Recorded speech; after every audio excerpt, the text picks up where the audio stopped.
Bonjour à toutes et à tous et bienvenue pour un nouvel épisode du podcast Scénic. Aujourd'hui, je suis avec Eugénie Bonsoir. et avec Nando. Bonsoir à tous et à toutes. Alors, dans un instant, je vais présenter un petit peu le sujet du jour et la démarche qui sont un peu compliquées. Mais en attendant, je peux peut-être se représenter très rapidement.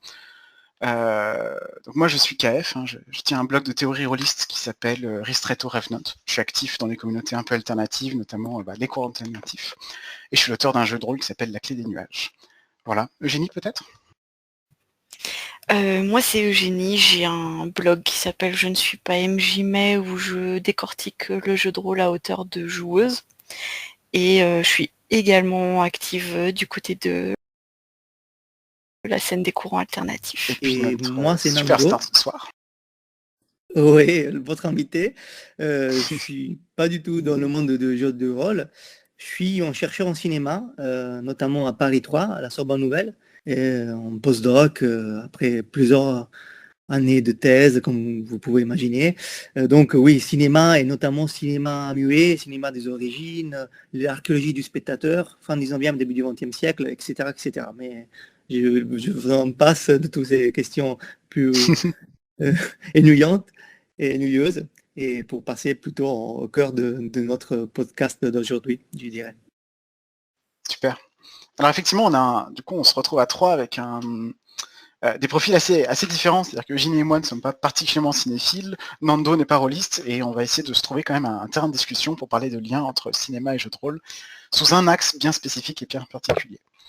Donc la question originelle qui a peut-être mobilisé, qui a peut-être lancé ce podcast pour Eugénie et moi, c'était de savoir un peu comment le média jeu de rôle se légitimise du point de vue de la société. On a déjà parlé de légitimité dans un podcast précédent, mais c'était la légitimité personnelle. Comment est-ce que moi, joueur, joueuse, je me sens légitime à faire partie d'une certaine communauté, les rôlistes, à faire du jeu de rôle, proposer des parties, et ainsi de suite.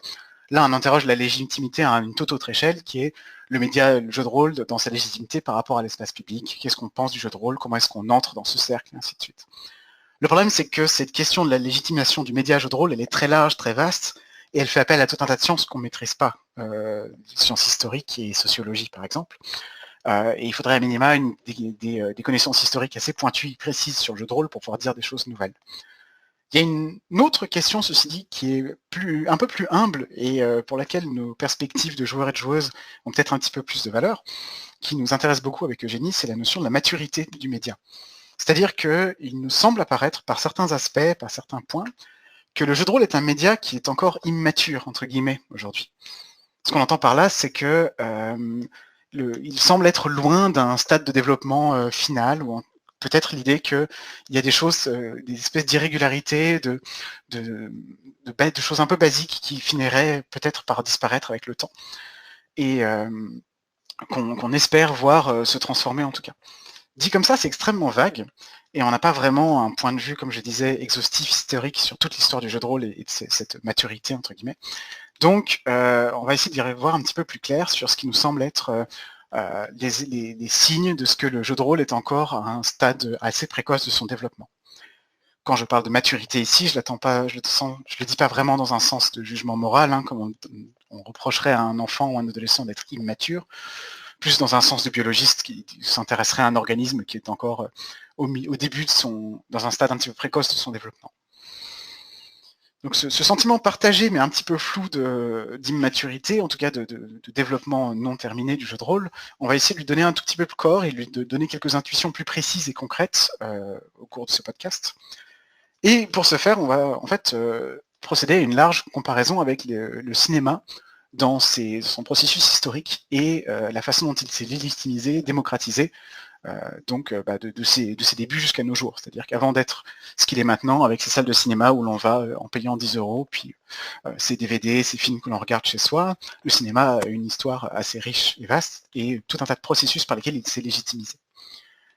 Donc, le cœur de ce podcast ne sera pas vraiment forcément le jeu de rôle en soi, ce sera peut-être l'histoire du cinéma, pour lequel on va très lourdement se reposer sur Nando, qui va nous guider dans son histoire.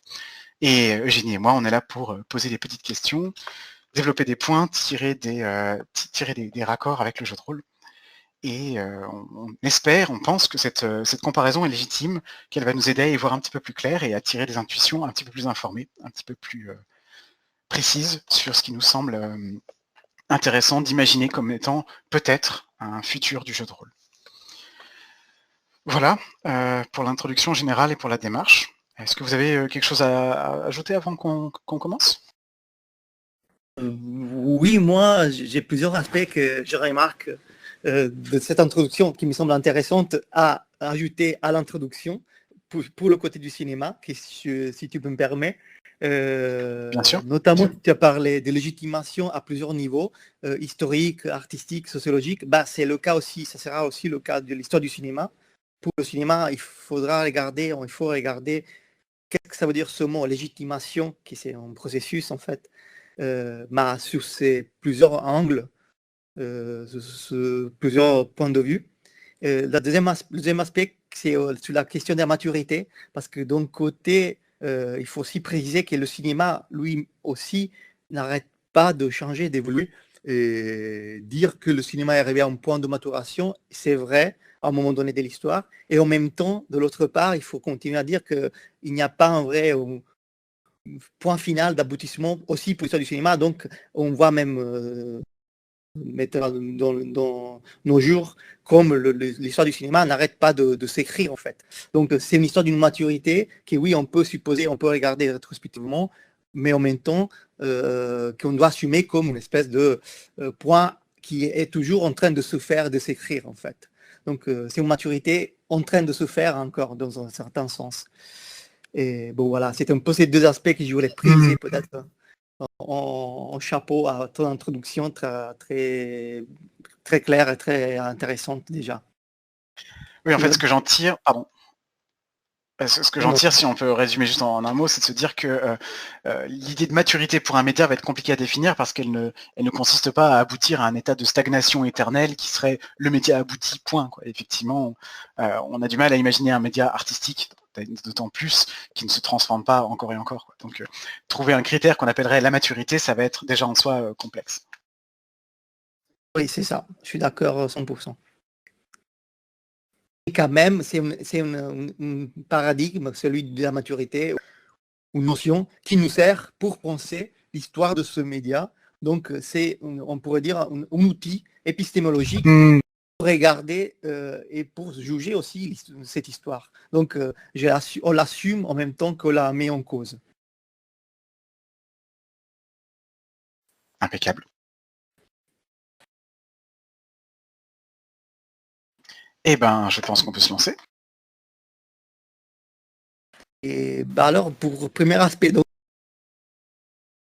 l'estimation et de la maturité du cinéma, le premier que je voudrais mettre en valeur, c'est le fait que, tout d'abord, le cinéma, déjà le cinématographe, on pourrait dire, pour s'appuyer sur le mot, la technologie liée à l'appareil des frères Lumière déposé en 1895, qui après est devenu c'est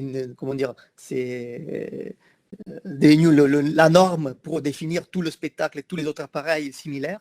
Voilà, cet appareil, ce médium, quand il paraît dans les années 90 du 19e siècle, apparaît, oui, légitime comme invention scientifique, comme technologie, mais pas du tout légitime comme spectacle, et loin encore comme art, on n'en parle même pas. C'est-à-dire que les frères Lumière et tous les autres grands pionniers de l'époque qui avaient fait d'autres inventions similaires proposent cet appareil, cette nouvelle technologie, justement comme une nouveauté, on pourrait scientifique. Elle est sous la lumière d'une légitimité scientifique que cet appareil est accueilli dans la société. Pas comme un spectacle en soi, légitime en soi, ni comme un art légitime en soi.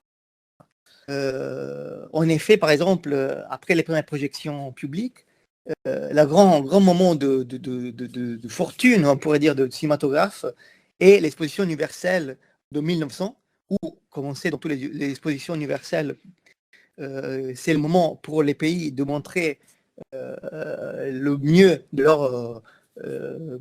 découvertes technologiques, de leur progrès scientifique, etc., etc. Et voilà, le cinéma, dans plusieurs aspects, a une place, on pourrait dire. Et en même temps, on ne lui reconnaît pas une place outre que celle de montrer un progrès de la science, un progrès d'une photographie animée, une photographie qui pas en avant vers l'enregistrement de la réalité. Donc, c'est pas du tout légitime comme le spectacle ou comme art au début, c'est légitime à la limite comme science et comme appareil scientifique. Et même plus, on pourrait dire, au point que les frères Lumière, par exemple, ne croyaient pas du tout, pour la petite histoire, mais ils ne croyaient pas du tout au futur spectaculaire de cette invention, au point qu'ils l'ont tout de suite délaissé. Et après quelques années, ils sont passés à autre chose, les frères Lumière. Ils ont dit, nous, on va explorer d'autres comment dire, appareils, d'autres inventions de notre usine, industrie, qui était une industrie très importante, très puissante dans tout le secteur photographique, on pourrait dire, et laisse de côté totalement le cinématographe parce qu'il ne croit pas du tout à cette invention, à son futur spectaculaire. Donc, pour vous donner un peu la dimension de comme au début, oui, la légitimité scientifique, oui, la légitimité technologique, mais pas plus que ça.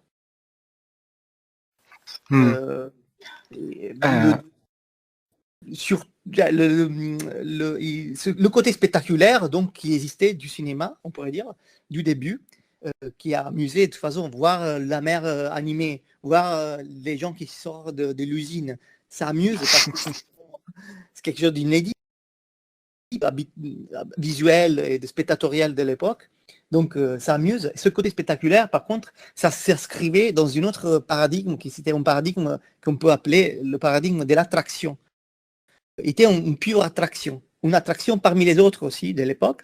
Comment dire, par exemple, à l'époque, il y avait un grand engouement aussi pour les démonstrations publiques des rayons X, ou les attractions comme celles des chapiteaux du cirque, la ferme à la barbe, les acrobates, tout type d'attractions. Le cinématographe tombait dans cet ensemble d'attractions assez denses de la fin 19e, début du 20e siècle. Alors, j'aimerais bien qu'on réagisse à ça, justement. À moins que tu veuilles terminer le chapitre sur l'attraction.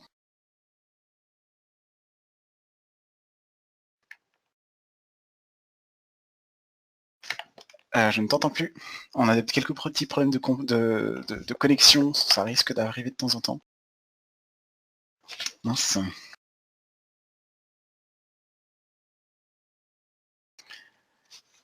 On ne t'entend plus, Nando. Du coup, je vais en profiter pour peut-être mettre en relation ce premier aspect du cinéma avec quelque chose qui m'a marqué en jeu de rôle. C'est le fait qu'à une époque, j'imagine à cette époque-là du cinéma, on pouvait probablement dire j'ai essayé le cinéma et soit c'était extraordinaire, ça m'a beaucoup plu, soit oui, ça m'a pas plu, j'étais pas impressionnée. Mais le cinéma, c'était un dispositif en fait. Et c'était tout à fait... Aujourd'hui, ça n'aurait aucun sens d'aller voir un film et de dire oui, j'ai essayé le cinéma, mais ça m'a pas trop plu. On ferait pas ça, on dirait j'ai été voir un film et alors peut-être j'ai essayé les comédies musicales et ça m'a pas trop plu, et encore quoi. Mais on dit pourtant je vais te faire découvrir le jeu de rôle avec une partie de jeu de rôle, où j'ai essayé le jeu de rôle une fois en ayant joué une partie de jeu de rôle et ça m'a plu, c'était extraordinaire, ou ça m'a pas plu, j'ai pas aimé. Et je trouve ça un signe que peut-être là il y a quelque chose qui manque encore quoi en termes de construction. Oui. Alors je vais. J'avais un autre truc qui me venait en même temps en écoutant Nando, donc c'était un des parallèles que je m'étais demandé si on pouvait le faire ou pas. C'était, il me semble que les deux médias, cinéma comme jeu de rôle, se sont extraits d'un autre média, mais l'ont fait évidemment d'une façon très différente. C'est-à-dire que je crois que, enfin, si on voit le cinéma comme une invention des frères Lumière, tu me diras si c'est légitime ou pas, mais j'avais l'impression que le cinéma, d'une certaine mesure, était un peu comme s'extrayait de la photo, quoi. C'est-à-dire, c'est des inventeurs en photographie et c'est présenté un peu comme de la photographie animée. Sauf que ce que tu montres, Nando, c'est qu'en fait, dès les premiers instants, ce qui est médiatisé et ce qui est central dans le cinéma, finalement, c'est sa nature d'attraction. Donc, les premiers éléments, enfin les premiers endroits où le média cinéma semble apparaître, donc sont le milieu de l'attraction qui est complètement hétérogène au milieu de la photo, c'est pas la même chose. Tandis qu'en jeu de rôle, le jeu de rôle vient du wargame, ça c'est assez connu. Alors je vais partir du principe que le premier jeu de rôle c'est Donjons et Dragons et pas trop regarder les choses d'avant, comme le Free Kriegspiel, des choses comme ça. Mais il y a une chose qui se note assez vite, c'est que quand Donjons et Dragons sort et que le jeu de rôle commence, en fait, il intervient directement dans un média qui est celui du wargame, qui lui est totalement homogène. C'est-à-dire que les premiers lieux dans lesquels se diffusent Donjons et Dragons, c'est les clubs de wargame, et c'est des communautés, ce sont les mêmes communautés qui passent à cette nouvelle façon de jouer qu'est le jeu de rôle. Et je crois qu'il y a vraiment une homogénéité, là où dans le cinéma, il y a une hétérogénéité entre la photo, si on veut voir la photo comme le média duquel le cinéma s'extrait, ce qui est peut-être un peu une vue de l'esprit, je sais pas. Tandis qu'en jeu de rôle, on a vraiment cette idée que le jeu de rôle s'extrait du wargame en tant que nouveau média, et il y laisse... et il en garde les marques pendant très longtemps, dès le premier Donjons et Dragons, avec les règles de simulation de masse qui sont encore issues d'autres jeux de rôle comme Chainmail, et puis un assez lourd héritage simulatoire, quoi, de manière générale. Je suis assez d'accord avec toi. C'est vraiment une remarque intéressante avec certaines précisions à faire. C'est-à-dire que dans l'ensemble, le cadre que tu as dessiné, c'est assez correct. C'est-à-dire que le cinématographe sort où il est présenté comme une évolution de la photographie, évidemment. Et c'est aussi le fait que au début, la plupart des exploitants, des personnes qui font du cinéma, opérateurs ou exploitants de cinéma, sont des gens qui viennent du milieu de la photographie. Les frères Lumière notamment, mais même Nadar a fait des petits films. Il y a les premières cinématographies, ce sont aussi des photographes à la base. Mais comme tu dis, le côté attraction spectaculaire du cinéma, tout de suite le isole par rapport aux pratiques.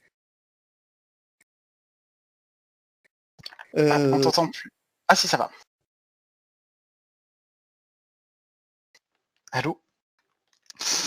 Et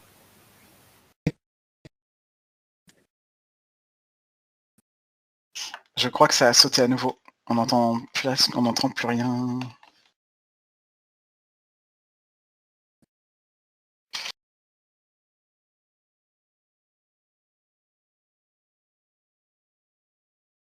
oui, vous m'entendez?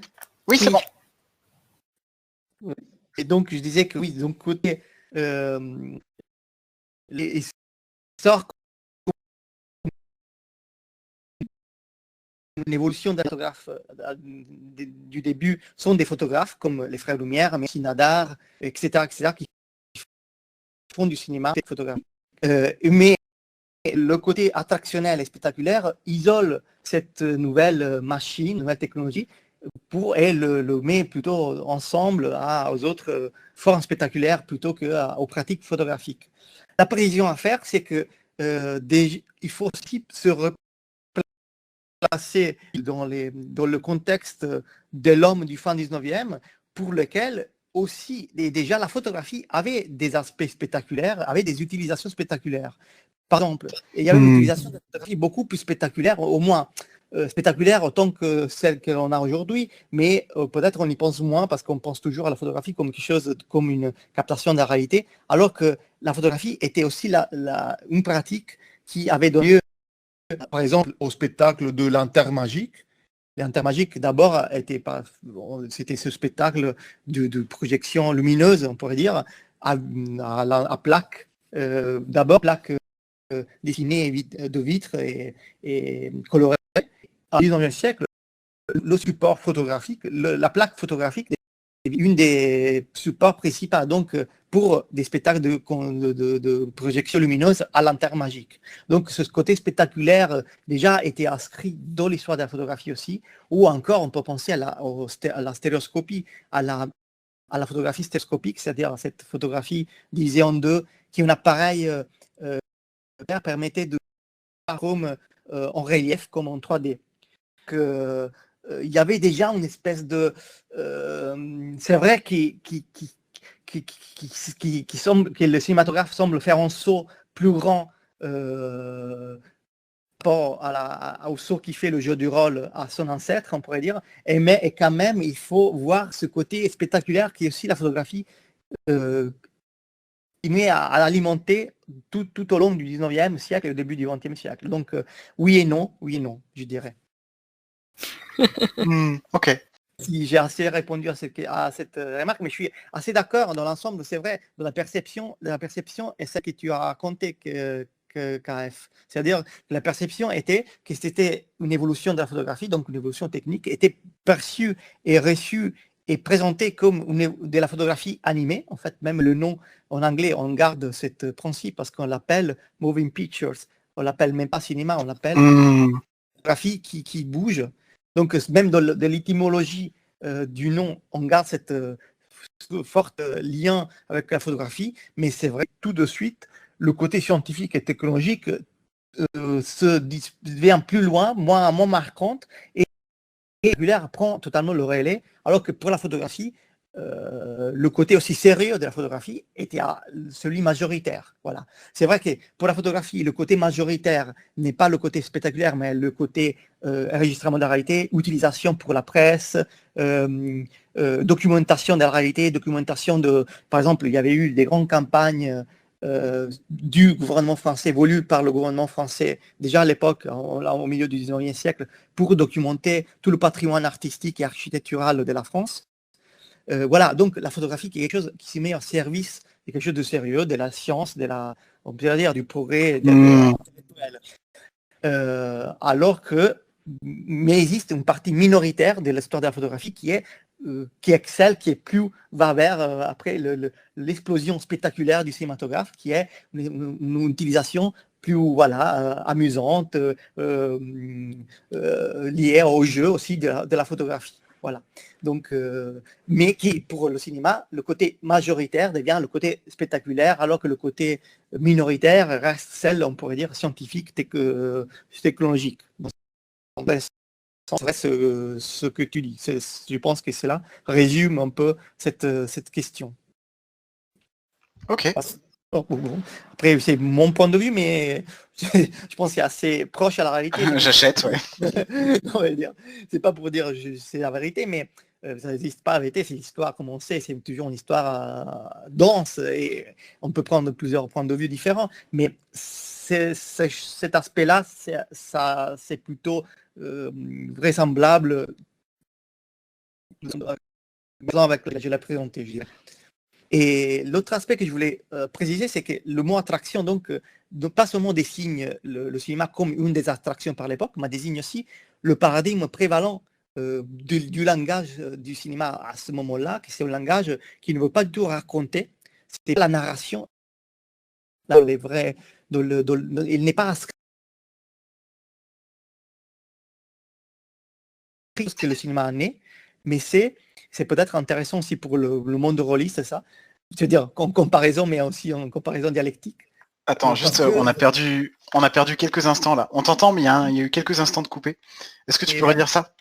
Oui, je disais que l'attraction n'est pas seulement un élément qui désigne le cinéma comme une des attractions parmi les autres attractions, une forme parmi les autres formes, mais un paradigme qui désigne le langage prévalent du cinéma à cette époque-là, qui n'est pas du tout intéressé à la narration, mais son principe est justement l'attraction, c'est-à-dire montrer quelque chose d'intéressant et d'attrayant. La chose intéressante au tout début, c'est la vie qui bouge, donc des feuilles qui bougent, la mer qui bouge. Donc le principe, ce n'est pas la narration, mais c'est l'attraction. L'attraction, raconter, c'est une espèce de principe secondaire qui peut être éventuellement aller avec, mais c'est pas du tout l'intérêt. L'intérêt, c'est montrer quelque chose qui présente un élément d'attraction. Et donc, peut être par exemple, un personnage bizarre, une personne bizarre, ou quelqu'un qui fait quelque chose de bizarre, une espèce en scène. Mais c'est vraiment l'attraction qui compte plutôt que le raconter. Surtout ça au début. C'est surtout ça qui en fait le délégitime, qui rend difficile sa légitimation. Donc, on pourrait dire toute l'histoire qu'on s'apprête à raconter, c'est aussi l'histoire de comment la naissance de l'instance narrative pour l'histoire du cinéma, dans l'histoire du cinéma, à la fois elle aide à son parcours de légitimation et de maturité. Parce que il n'y a pas du tout l'instance, la préoccupation de raconter. Et donc au début, c'est sûr qui le relègue dans des autres zones de l'égalité, qui sont des sociétés légitimes, on pourrait dire, la populaire, les enfants, des mondes où ce qui compte est voir en petit spectacle et pas entendre, écouter une histoire, ou voir une histoire plutôt qu'écouter tout ça. Parce que là, on parle vraiment de visibilité, de voir. C'est marrant que tu parles de ça, parce que j'ai l'impression que le jeu de rôle, on a eu une question un petit peu proche, c'est-à-dire que certes, dès le début, Donjons et Dragons était là pour raconter ce qui arrivait aux aventuriers, au sens où la différence entre le jeu de rôle et le wargame, c'est on arrête de juste jouer les combats et on commence à jouer ce qui se passe en dehors des affrontements, on commence à jouer l'histoire d'individus et non pas d'armées, et donc il y a dès le début l'idée qu'on va suivre des personnages uniques dans une partie de leur vie. Et pourtant, la dimension narrative n'est pas si évidente que ça. Gigax semblait être quand même beaucoup plus intéressé par la simulation que par le côté roleplay. Et même si le fait de raconter, de jouer le personnage, de jouer des histoires a été présent, semble-t-il, dès le début, on voit bien que dans l'histoire du jeu de rôle, il y a tout ce qui a été de l'ordre de la narrativité, de la narration, l'idée qu'on est là pour raconter des histoires, ça a été totalement à construire en fait.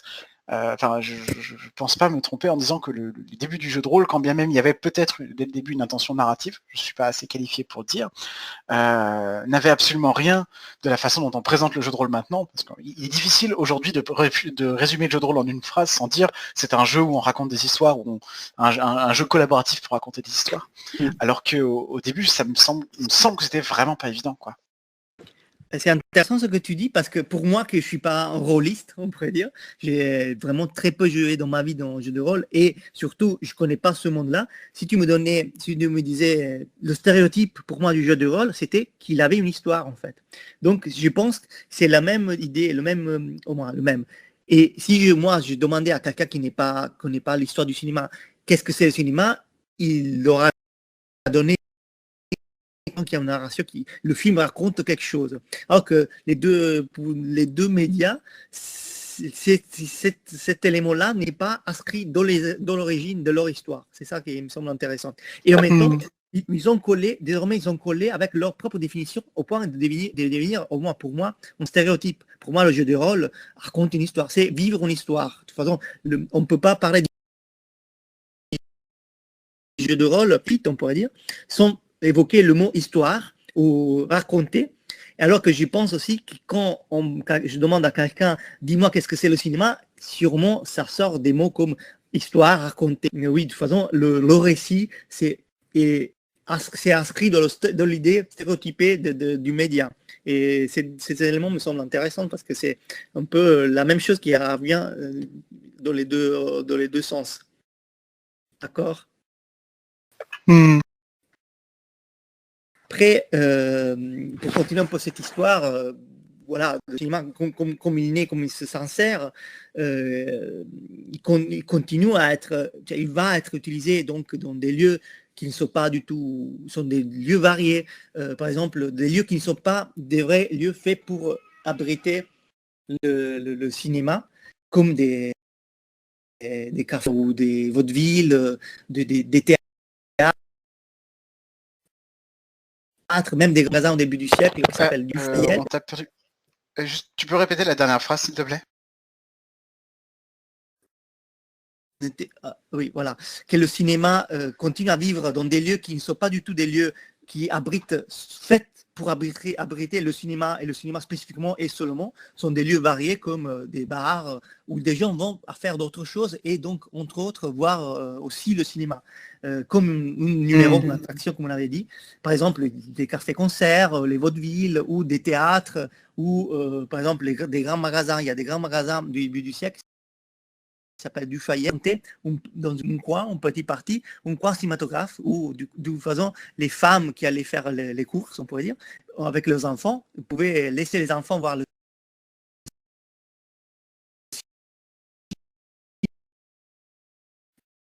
cinéma dans On un... t'a encore perdu. Ouais. Tu disais, on va faire les courses, on peut laisser les enfants aller au cinéma. Oui, et en fait, ça va au cinéma, et donc, le cinéma vive dans un univers de disons, ils ne sont pas faits pour abriter cette nouvelle machine, mais c'est des lieux où, entre autres, on trouve aussi le cinéma. Et l'autre grand élément qui fait exploser, c'est-à-dire qui permet de vivre, au cinéma de vivre, c'est tout l'univers des forains et des itinérants qui s'approprient de cet appareil et tournent de ville en ville et présentent le cinématographe comme des attractions qu'ils ont à côté des autres. Par exemple, il y a des chapiteaux de cirque. Un des plus célèbres est Ketorza, qui finalement s'est installé aussi comme salle au fur et à mesure du XXe siècle. Mais au début, était tout simplement une famille de cirque qui tournait les villes.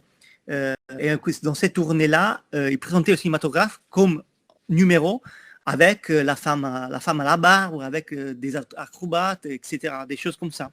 Et ça aussi, pourquoi? Parce que la ville, c'est la Provence, les villages qui commencent à connaître le cinéma, commencent à vivre de ces spectacles cinématographiques. Et donc, c'est ça, c'est la raison pour laquelle on lit l'idée des origines du cinéma à la classe populaire, au fait que ça plaît au public populaire, et c'est pas du tout un public bourgeois qui va voir ce genre de spectacle, parce que ces chapiteaux, ces familles de cirque, des forains, suivent les routes des foires, des fêtes populaires, des fêtes foraines, en fait. Et un des raisons pour laquelle ça s'est produit, c'est un vrai fait tragique, on pourrait dire. C'était un incendie, parce qu'à l'époque, le nitrate, on pourrait dire, la pellicule était faite d'un matériel très très dangereux et très inflammable. Et donc, il y a eu beaucoup d'incendies. Le plus grave, et c'est lui qui s'est produit en 1897 au Bazar de la Charité. C'était un bazar, comment dire, une vente de charité organisée sur 3 jours à Paris par la haute bourgeoisie en 1897, je l'ai déjà dit. Et un cinématographe explose, s'enflamme, et tout la structure qui était faite en bois, qui rappelait un décor du Moyen-Âge, comme c'était le goût de l'époque, c'était très mal vu, parce que tout le bois va brûler, et il y a centaines de morts, je pense 126 morts, si je veux être précis, parmi lesquels beaucoup de femmes et d'enfants, et femmes de l'haute bourgeoisie, même de l'aristocratie, même la sœur de la Sissi d'Autriche meurt dans cet incendie. Donc ça fait très mauvaise presse au cinématographe, et on est en 1897. Donc la ville a peur, même il y a des prêtres qui font des homélies contre le cinématographe, qui est une espèce d'outil du diable. Donc le cinéma aussi là tombe dans le mépris public, le mépris de la société, qui a peur d'un côté, et de l'autre le met à l'écart, en disant c'est un spectacle pour enfants, c'est un spectacle inutile, c'est un spectacle pour des dangereux, donc c'est même immoral le pratiquer, parce que c'est dangereux, en fait. Donc c'est cette dangerosité qui le met dans les mains totales des forains et des itinérants, qui permettront à cet outil de continuer à vivre pour tous les premières années jusqu'en 1905-6. Parce qu'en 1806, il y a un grand tournant qui a lieu. Si vous voulez, ça c'est suspense pour la prochaine partie de l'histoire. Yes. Bon, la grande nouveauté, c'est qu'au fur et à mesure, il y a des exploitants qui commencent à devenir très riches avec cet appareil qui plaît beaucoup aux gens. Donc, ils commencent à faire fortune. D'abord, il y a des forains qui ont le cinématographe parmi les autres attractions qu'ils proposent. Mais quand ils commencent à voir que le cinématographe marche si bien, ils commencent à se spécialiser seulement sur le cinématographe. Donc, il y a des forains qui se spécialisent au cinématographe, toujours forains, parmi lesquels il y a un tel Charles Pathé, un des forains de l'époque. Il avait commencé comme itinérant, comme forain exploitant du phonographe, donc un outil pour écouter la musique, les disques en vinyle. Et après, il était passé au cinématographe, avait fait une grosse fortune. Et cet homme, Charles Pathé en particulier, et avec lui, il y avait d'autres personnages importants comme Léon Gaumont, etc., etc., Georges Méliès aussi, si vous voulez, qui, mais tout, cette personne-là, Charles Pathé, a une intuition géniale, c'est-à-dire, il dit, oui, c'est bien, mais là, il faut faire un pas à mon industrie, parce que a fait faire un pas à cette chose qui est la cinématographie, et la transformer en industrie, justement. Et surtout, pour la légitimer, il lui faut un lieu qui lui soit spécifique.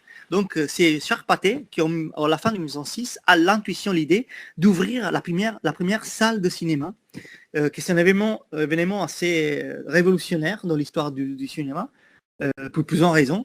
Donc, cette salle est ouverte dans les grands boulevards à Paris, s'appelle Omnia Pathé. C'est la première d'un gros réseau de salles Pathé dans toute la France et après dans tout le monde, parce que Pathé devient une puissance mondiale. C'est l'homme qui a l'intuition de transformer cette exploitation artisanale, on pourrait dire foraine, en industrie, et surtout le fait d'implanter, donner à ce spectacle une salle unique et spécifique à lui. Ça veut dire déjà rendre le roi du spectacle, pas à partager avec d'autres formes, d'autres attractions.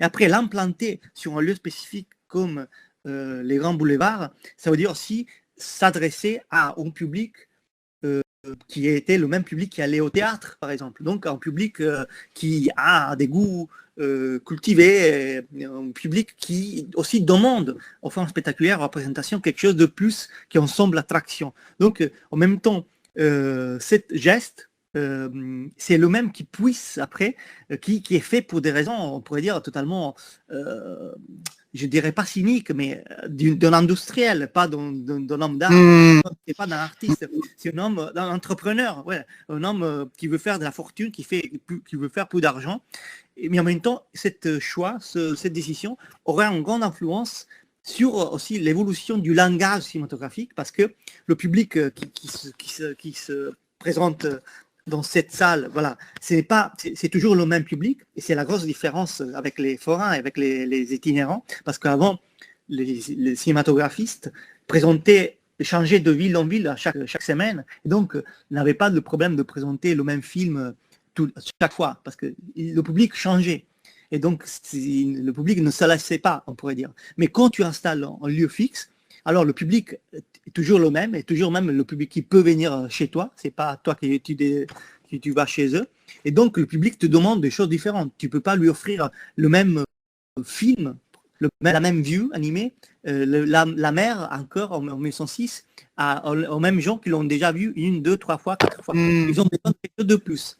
Donc, cette installation, cette sédentarisation, cette stabilisation de la salle à la fin du 1906 et après, à partir avec un grand essor en 1907, parce que Pathé sera suivi par toutes les autres maisons françaises et du monde, mais surtout la France, en ce moment, est le grand phare dans l'histoire de l'économie du cinéma. Donc, Gaumont, Éclair, Eclipse, Lux, Méliès, etc., etc. Tous ces salles-là veulent dire vraiment un premier vraiment pas vers la légitimation. C'est un pas, et je le répète, fait par vraiment dans des raisons industrielles et d'entrepreneurs. Alors, je t'interromps là. Il va falloir qu'on trouve des moments de couper de temps en temps pour faire nos commentaires avec Eugénie. C'est ça. Bon, on est passé tout à l'heure sur la partie diabolisée du cinéma. Je vais pas forcément en parler en grand détail, mais ça m'a fait beaucoup rire quand tu nous l'as décrit, même si ce sont des événements tragiques. On a eu le jeu de rôle, a eu, ou en tout cas, c'est un peu raconté cette histoire-là, mais il y a vraiment des histoires explicitement de diabolisation en fait du jeu de rôle qui ont lieu dans les années alors c'est typiquement les années 80-90 aux USA, c'est-à-dire que la pratique du jeu de rôle se développe dans les années 80 hein. Le premier Donjons et Dragons c'est 74, mais pendant quelques années au début c'est vraiment confidentiel comme sortie. L'essor prend vraiment dans les années 80 pour ce que j'en comprends. Et il y a vraiment assez vite des accusations de satanisme plus ou moins fortes. Il faut savoir que bon, le satanisme en soi, aux États-Unis, c'est pas juste la vague idée de gens qui se regroupent dans les cimetières, c'est explicitement un courant politique et religieux.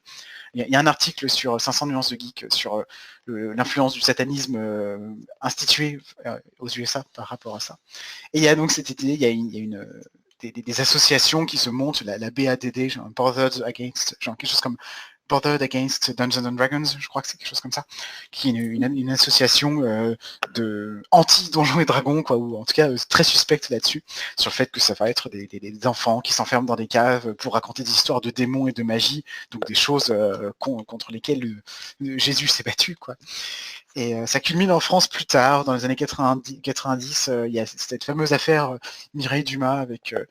je vais pas en parler parce qu'elle est... Enfin, je vais juste l'évoquer parce qu'elle est déjà largement discutée un peu partout sur les internets, mais dans les années 94-95, il y a des émissions de télé autour de Mireille Dumas, il y a une affaire de profanation de cimetière qui en gros, qui est mise au jour et qui est mise en lien de façon assez artificielle avec le jeu de rôle, c'est-à-dire que l'un des auteurs aura été rôliste, quoi. C'est l'affaire de Carpentras, mais bon, je laisse les auditeurs auditrices qui ne connaîtraient pas peut-être aller se renseigner. Et en soi, il n'y a pas, donc c'est pas une structure entière avec 120 morts qui explose sur tout le monde, mais c'est quand même un épisode qui a eu apparemment une véritable qui a eu un vrai impact économique, c'est-à-dire pas juste économique, mais des clubs qui ferment, des subventions qui disparaissent, pas mal de choses comme ça, et moins de témoignages, moins de reportages, moins d'intérêt pour le jeu de rôle de manière générale. Mais qui a aussi surtout eu ce côté assez fantasque du côté de l'opinion publique, c'est-à-dire on diabolise la pratique, quoi. C'est-à-dire qu'on a trouvé un ou deux liens en rapport avec cette nouvelle chose un peu suspecte qu'on ne connaît pas, et donc elle se retrouve diabolisée. Alors, la question de savoir quelle est l'ampleur juste par rapport à l'intégralité des communautés rôlistes est compliquée, parce qu'on parle de gens qui à cette époque-là étaient majoritairement adolescents ou jeunes adultes, qui n'étaient pas forcément suivis par des stats très précises. Je ne sais pas quel est l'impact réel de ce moment-là, mais c'est assez marrant de voir des choses aussi similaires, quoi, qui se retrouvent dans l'une et dans l'autre, dans une espèce de réactionnaire, de tendance réactionnaire un peu basique. Oui. Et là où on peut prolonger le lien, à mon avis, c'est aussi que à ce moment-là, il y a énormément de clubs qui ferment, notamment dans des endroits qui étaient un endroit d'accueil lambda, c'est-à-dire dans les écoles, dans des associations qui bénéficiaient de salles prêtées par les mairies ou ce genre de choses. Et le jeu de rôle, quelque part, sort de la ville aussi. Ça devient un loisir vraiment privé et qu'on voit moins. Et c'est assez intéressant parce que ce que tu racontes sur l'exploitation d'un artisanat qui devient une industrie, je suis pas sûre que le jeu de rôle ait franchi cette étape-là de devenir une industrie. Et surtout, on n'a pas de lieu. La pratique s'est pas cristallisée autour d'un lieu, c'est-à-dire qu'aujourd'hui, on est toujours sur notre itinérance à nous, qui sont les clubs et conventions. Les conventions qui sont des endroits, type salon du livre ou ce genre de choses, mais qui existent temporairement une fois dans l'année à tel endroit. Et voilà, quoi, c'est un événement, c'est de l'ordre de l'événementiel. Et les clubs qui ont des lieux qui leur sont prêtés souvent. Alors ça va être soit dans une salle municipale, soit dans un truc associatif, mais où en général le lieu il est partagé aussi avec d'autres clubs, que ce soit les clubs poterie, macramé ou autres, ou d'autres types d'interactions, que ce soit par exemple une auberge de jeunesse ou un lieu de réunion ou autre chose, quoi. Il y a pas, on n'a pas cristallisé la pratique sur un lieu précis en fait. Et je trouve ça super intéressant. Alors j'avais l'impression que, pour nuancer un peu, on pourrait dire quand même avec le cinéma, tu vois, que le seul lieu actuel, bon, j'anachronise, hein, je reviens à 2020, mais le seul lieu du cinéma, enfin le cinéma au sens de la salle de cinéma n'est pas le seul lieu de consommation de cinéma, parce qu'il y a aussi une dimension intime, personnelle, qui est le film que tu regardes chez toi sur ton ordinateur, ou pour lequel tu achètes un DVD, ou que tu regardes avec des amis. Mais c'est vrai qu'en dans le cinéma, on a peut-être cette idée qu'il y a un lieu dominant. Le film que tu regardes sur ton écran, jusque-là, il est surtout issu du cinéma au sens issu de la projection en salle, et il y a assez peu de... Enfin, les films, quand on parle de cinéma, on pense avant tout aux films qui sortent dans salle et qui éventuellement se retrouvent dans d'autres lieux après, quoi. Même si cette tendance est justement en train de changer un petit peu, avec notamment typiquement Netflix, quoi, qui produit directement pour leurs abonnés sans passer par le passage en salle. Il y a un peu un bras de fer en ce moment, je crois, entre Netflix et les salles de cinéma. Tandis qu'en jeu de rôle, j'ai l'impression qu'il y a surtout l'idée qu'il n'y a pas de lieu central dominant, il n'y a pas de le lieu principal comme la salle de cinéma, et puis des lieux secondaires et plus personnels comme le chez soi. Parce qu'il y a quand même des clubs et des clubs de jeux de rôle qui ont des locaux spécialement pour eux. Je pense pas qu'il y en ait beaucoup, mais il y en a. Je sais que à Lyon, on a Trollune, tu vois, la grande librairie de tout ce qui est SFFF et vendeurs, vendeuses de jeux de rôle, de jeux de plateau, etc., qui ont des locaux juste à côté, qui leur servent quasiment que à eux. Donc il y a du jeu de rôle. Alors c'est pas que du jeu de rôle, il y a aussi des jeux de plateau, des jeux de cartes et tout. Mais c'est quand même un espace surtout, enfin assez largement disponible aux jeux de rôle, quoi. C'est pas juste une salle commune louée une fois par semaine pour un club rôliste. Mais c'est pas un lieu qui est principal. Enfin, certaines personnes ont une socialisation primaire au jeu de rôle qui est dans un cercle d'amis, pour d'autres c'est les clubs, pour d'autres c'est des conventions, effectivement. On a des lieux et on n'a pas un lieu, quoi. Moi, je rebondis sur ces questions qui me semblent intéressantes. J'inverse, j'essaie aussi, en vous reposant la question, parce que dans le cas du cinéma, le lieu, oui, vous dites bien, mais c'est surtout un dispositif qui naît avec le lieu, qui se lie et s'écolle forcément et fortement à l'identité de l'objet cinéma. Et voilà, tellement écollé que des pratiques alternatives comme Netflix, chez soi, autre forme de vision de la chose, de l'objet filmique, au-delà du lieu, du dispositif de la salle, met en crise alors l'identité. Mais c'est vraiment tout le système va en crise. En fait, par exemple, la question de Netflix, c'est pas une question anodine, c'est vraiment une crise forte, majeure pour l'histoire, pour le cinéma. C'est-à-dire, qu'est-ce qu'on fait? Cannes, par exemple, n'accepte pas les films qui sortent en Netflix. Donc, c'est vraiment une question de remise en crise. Tellement la question du dispositif qui est né avec la salle s'est collée à la définition de l'objet. Alors, moi, je dirais, voilà, si on ne t'entend plus bien, Nando. Oui, pardon. Ça va mieux, là, vous m'entendez? C'est bon, ouais. La question était... Là, ça marche plus. Ça a recoupé sur ta question. Oui, je répète la question ou pas? Oui, s'il te plaît. Si pour le jeu du rôle existe une salle liée à l'histoire, à la question de la salle, mais si pour le jeu du rôle existe un dispositif, une façon, une forme de jeu du rôle tellement forte qui s'est collée à la définition du jeu du rôle, qui, si celui-là, il y a une espèce de crise de l'objet en soi. Voilà, si vous voulez comprendre. Comme si c'est le cas pour le cinéma, qui, si la question de la salle si la salle est remise en question, alors même l'ontologie du cinéma est questionnée. Voilà, c'est un peu ça que je pense que c'est comme ça qu'il faut aborder la question de la salle pour le cinéma et pour le jeu du rôle. Du coup, tu mets le doigt sur quelque chose d'hyper important. C'est effectivement on s'est pas cristallisé sur un lieu, mais sur un dispositif qui, à mon avis, et je n'y connais pas grand-chose en histoire du jeu de rôle, mais là, je pense pas dire de bêtises en disant que c'est le dispositif du meneur de jeu qui s'adresse à une table de joueurs et joueuses. Et après, ça se concrétise avec du matériel, avec des dés, avec des papiers, des crayons, et un paravent, un écran de jeu qui sépare ces deux rôles-là.